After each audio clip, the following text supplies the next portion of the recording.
Hello dear students, welcome back to my channel physics SPC. Gravitation का एक question. Gravitational potential in a region is given by v equal minus x plus y plus z joule per KG. Find the gravitational field intensity at row two two. ठीक है, solution. तो इसके लिए हमें तो पहले ग्रेविटेशनल पोटेंशियल दे रखा है v माइनस का x plus y plus z joule per KG. एक ग्रेविटेशनल पोटेंशियल है। Find the gravitational field intensity.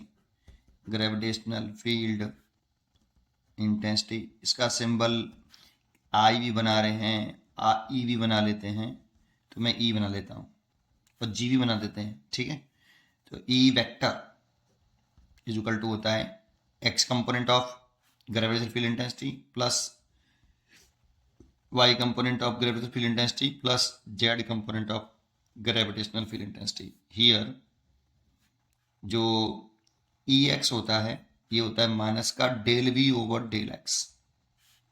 v is a gravitational potential. ये x कंपोनेंट है इलेक्ट्रिक फील्ड का। Electric field sorry gravitational field एक vector quantity होती है और potential is scalar quantity, और उसमें ये रिलेशन होता है। पार्शियल डिफरेंशिएशन करना विद रिस्पेक्ट टू x, इसका मतलब क्या है कि x ही वेरिएबल है, y और z कैसे हैं, कांस्टेंट हैं। अगर हम x के रेस्पेक्ट में पार्शियल डिफरेंशिएशन कर रहे हैं तो y और z कांस्टेंट होगा। ऐसे ही सिमिलरली ई वाई लिखें तो माइनस का del v over del y, इसमें x और z कांस्टेंट हैं, केवल वेरिएबल कौन है, y। अगर हम ई जेड करते हैं तो माइनस का del v over del z, इसमें x और y वेरिएबल कांस्टेंट होता है और z वेरिएबल होता है। ये वाली वैल्यू सब यहाँ डाल देंगे तो ई का जो मैग्नीट्यूड आता है, अगर मैग्नीट्यूड निकालना होता, पूछा नहीं है तो वेक्टर फॉर्म में पूछा है, तो रूट के अंदर एक्स कंपोनेंट का स्क्वायर प्लस वाई कंपोनेंट का स्क्वायर प्लस जेड कंपोनेंट का स्क्वायर, ये इसका मैग्नीट्यूड होता है।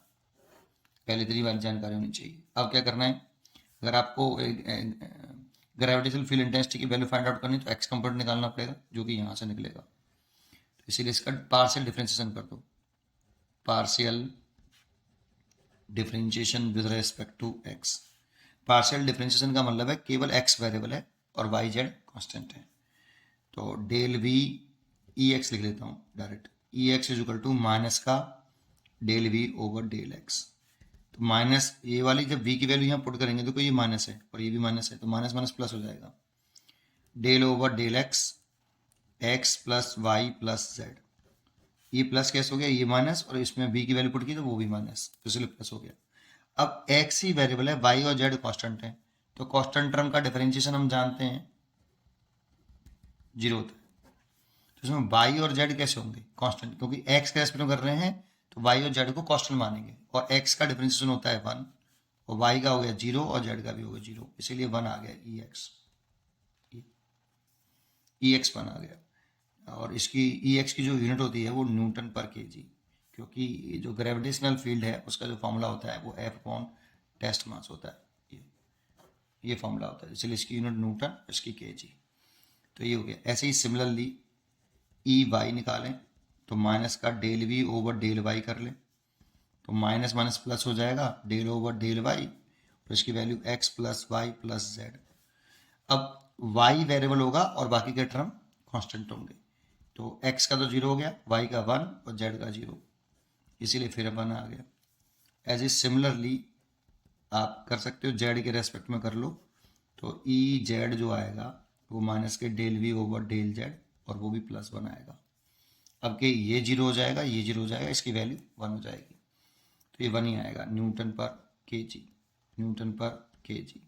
इसीलिए total electric gravitational field intensity find out करें तो ई एक्स आई कैप प्लस ई वाई जे कैप प्लस ई जेड के कैप, यहाँ पुट कर दें तो आई कैप प्लस जे कैप प्लस के कैप न्यूटन पर केजी, ये ई वेक्टर आ गया और यही इसका आंसर हो गया। इसीलिए इसका आंसर है ए। पढ़ते रहे और खुश रहो। Thank you.